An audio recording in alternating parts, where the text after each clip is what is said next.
All right, so I recorded a video yesterday, technically, that talked about how you land and expand with partnerships. How do you make the most out of your partnership requests? How do you make sure that you're not wasting time and spinning your wheels with just partner operations in general?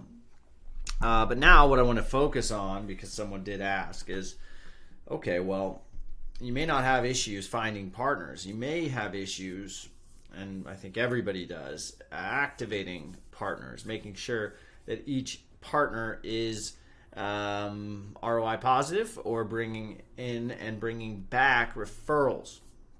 And I have a number of strategies for helping you out with that. So let's go through them one at a time. This article, by the way, talks about more than I'm going to talk about on this video, but I'll talk about the important ones, the ones that you should have as sort of a bare minimum with each partnership in this video. The first thing I want to talk about is what we call a partner memorandum, an agreement between you and this new partner that says, here's what we align on, here's what we're going to do, here's what we're promising each other, here are the points of contact, here is the conversation medium, here's where we're going to orchestrate all this stuff, and some goals, KPIs, OKRs between the two of us. Partnership, I think the term itself, we need to put more weight on the definition of a true partnership. You know, we are not just casually going into business together. There's no such thing as casually going into business together, or at least there shouldn't be. You should take it seriously. Just like any partnership, you are going into business together. So you and I meet on a call. The very first thing that we should be doing is finding alignment and documenting that alignment. And as that progresses, this is a template that you can use. As that progresses, we're going to go through and check all these boxes. Do we target the same personas? Do we have the same goals? Or at least, do my goals impact your goals? If my goal, for example, is to get deeper into Latin America, or get deeper into the Klaviyo ecosystem, or get deeper into manufacturing organizations in North America, I need to ensure that you have that same goal, or my push into that market or my push into that KPI goal, OKR, impacts your KPIs, goals, and OKRs. We need to check all those boxes. Credentials that we're going after together, if we're two agencies, or am I going after a credential with your product? Am I going to try to become an expert in your product? Create that memorandum early on in the partnership conversation. So if you look at it like a Gantt chart of our partnership, you know, day one, you reached out to me over email. There may be a week before we get on a call, if at all. Okay, we get on that call. Now we're in the sort of dating phase of this partnership. We're figuring out alignment. We're deciding if this is something we both want to pursue. Maybe that first call, we're not going deep into the memorandum. Maybe that first call, you know, we spend some time just meeting and greeting, making sure that we like each other and that a few of the main boxes are checked. Then we book a second call to go through what I would suggest is the memorandum. And that's setting those priorities and making sure that we document everything. We even have a feature inside Partner Hub called a memorandum feature, where you can document simplified versions of this. If you're not a Partner Hub user, if you like the document view, this is a more robust. It even has a signature section at the bottom.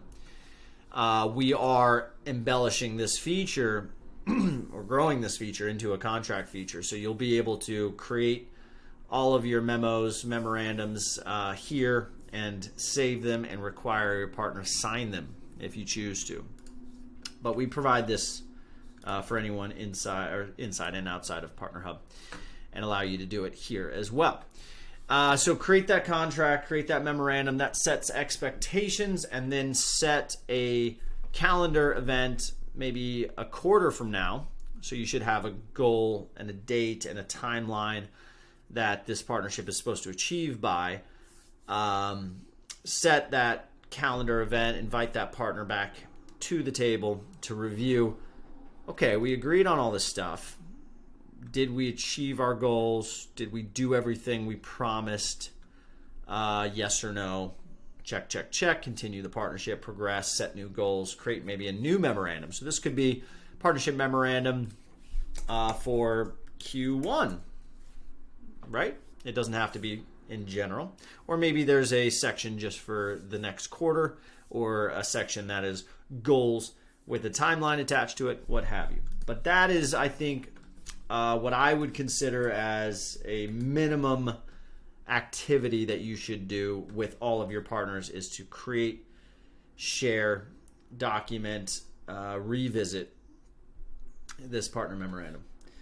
Next, provide partners with some sort of exclusive offer for their users and or clients from your agency. Sometimes this is easy to do, sometimes it's not. Agencies that are in certain ecosystems like HubSpot, you'll see this on almost every HubSpot Diamond and above partner. They have a landing page exclusive to what is this agency offering around HubSpot. Implementations, some sort of inbound option. Sometimes they go and price these. That's, I think, especially if you're a smaller agency, it's in your best interest to productize it.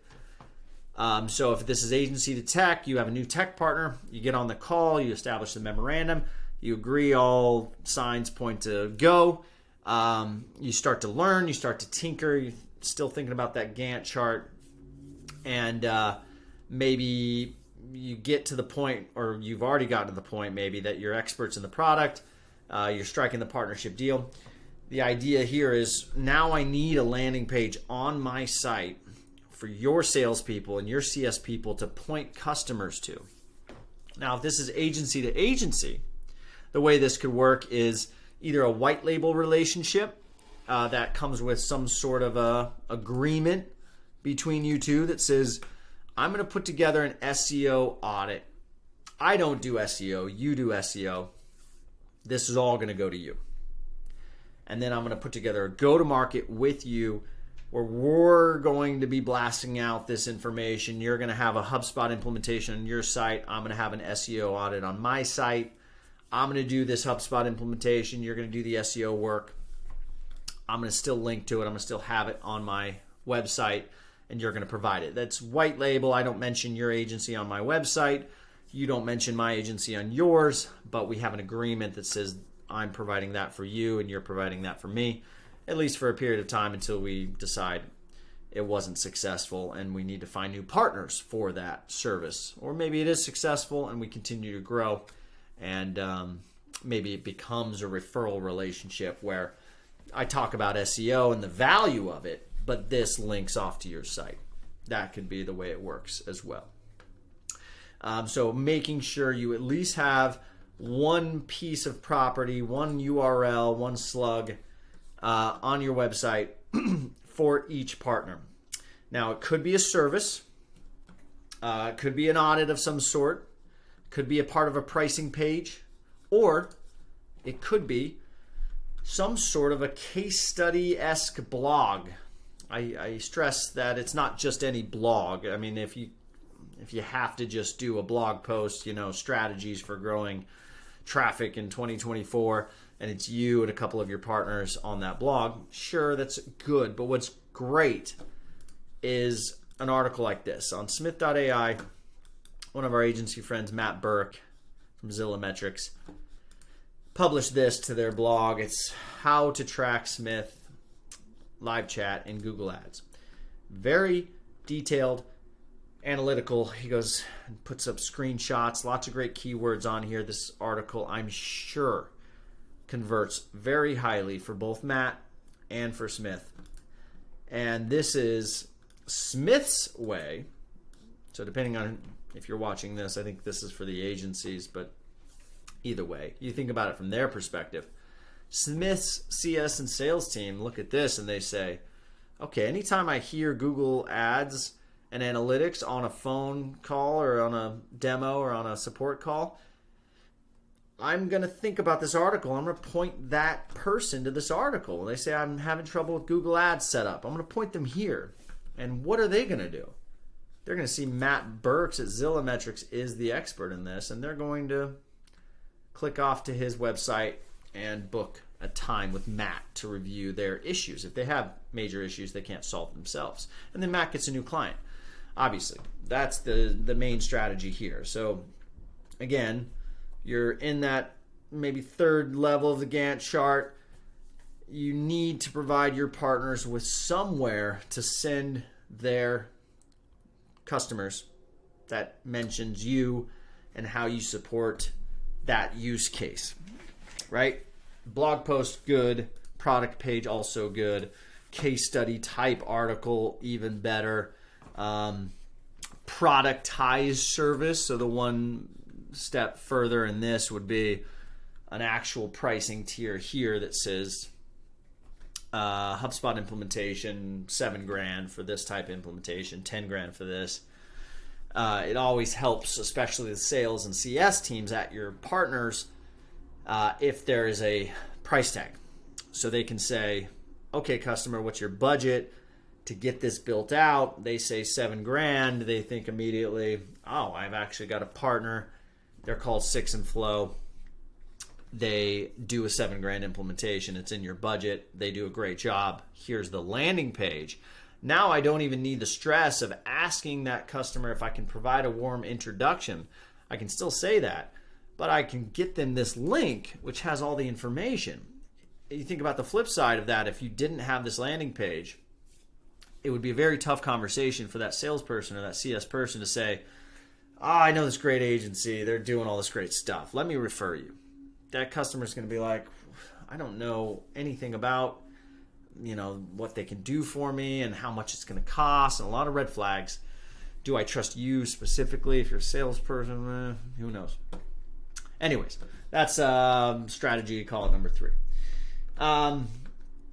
Now, schedule, and again, part of that Gantt chart, you're past the we like each other, we think this is going to work out, I trust you, you trust me.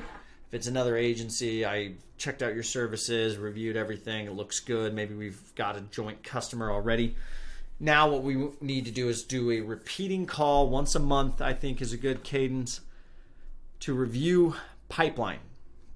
We actually go into our pipeline and we say, let's pull out accounts one at a time, go to their URL and say, do you have this customer at any stage in your pipeline?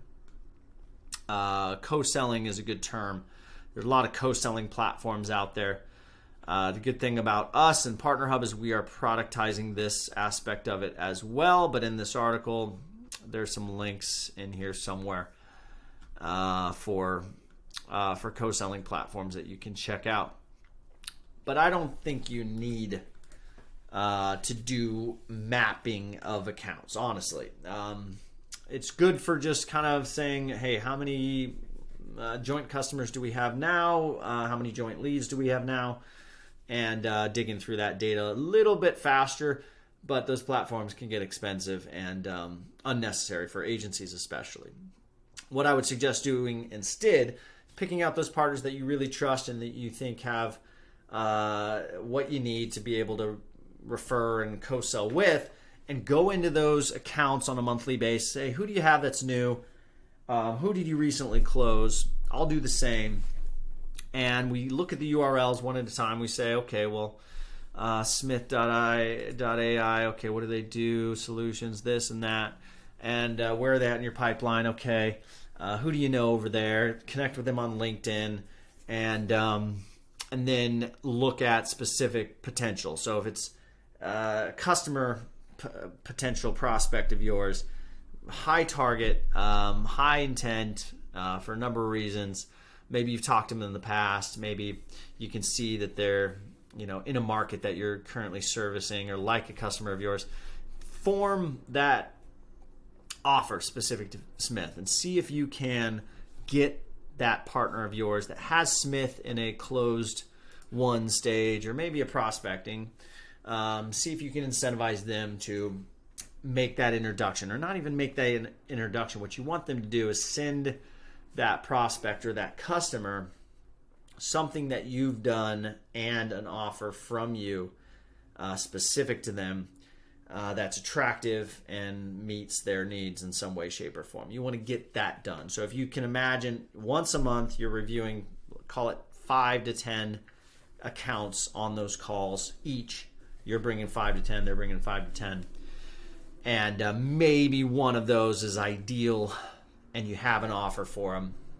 And then all I'm asked to do as your partner is simply send a Slack message, send an email, send a LinkedIn message to that person saying, oh, by the way, one of our partners is offering something super attractive. I think you guys are a good fit for it. They have the bandwidth to do one of these, and they offered me to extend it to one of my customers, and I want to extend it to you. Call it an audit, maybe something free, something paid, maybe a discount. I don't know. But try to do that once a month. So it's less about automation and account mapping and more about just get onto a call, review pipeline with those close partners of yours, see what makes sense, and continue on. Being proactive with your outreach to their sales and CS team. And I think those are somewhere in here. Here it is. Partnerships is all about being top of mind. You are not top of mind to your partner. You can almost guarantee it. They have other partners. You're only top of mind right almost during that call that you're on with them. Further, your point of contact at that partner institution, that organization, is chances are they are not the person that is closest to the customer that you want to be referred to. Oftentimes they're a partner manager. Oftentimes they are a CEO who's not in sales anymore and taking them out of the sales role.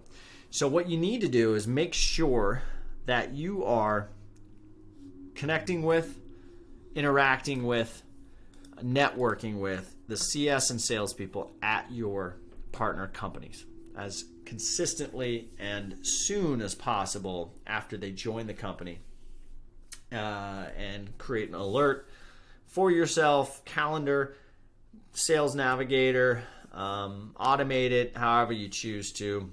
Sales Navigator allows you to automate an alert when a new CS or sales rep joins one of your partner organizations. There's other ways to do this. There's lots of AI tools. I was experimenting with Browser.ai, I believe it is, where you can set up pretty cool scrapes and automations. Oh, that's not it. I'll try to find it, but it's something like Browser.ai. It's probably spelled weird. But it allows you to set up automations and scrapes on directories. So you can say, set up your partner landing pages for their team accounts, and when a new piece of content shows up on that team account or maybe the page changes, you alert yourself. Zapier plus that Browser.ai. I think you can add it to a Google Sheet or Airtable, or use Sales Navigator, however you want to do it. But make sure when a new CS or salesperson or even a new person joins the company, you're reaching out on LinkedIn, connecting, letting them know who you are, letting them know what you do with that organization, letting them know any shared accounts that you have, maybe even share your one-sheeter with your ideal customer persona, and offering to help them in any way, of course. That is a great strategy. One I didn't put in the chat that I'm just thinking about now is what we call a reverse lunch and learn. Maybe I'll add it as a bonus in here. I don't think it's even on here. The reverse lunch and learn is a great strategy where you essentially offer to come and teach a team at your partner organization. I'm going to make my face a little bigger because this is not related to this article right now. You offer to teach a topic of choice to your partner organization's blank team. So you could say, you know what, I'm really good, or maybe not you, maybe someone on your team. We are really good at sales operations or using Gen AI in customer success. We've done it really well. We think some of our partners could learn from what we've learned and done and executed on. Let's put out a little bit of an offer to our partners.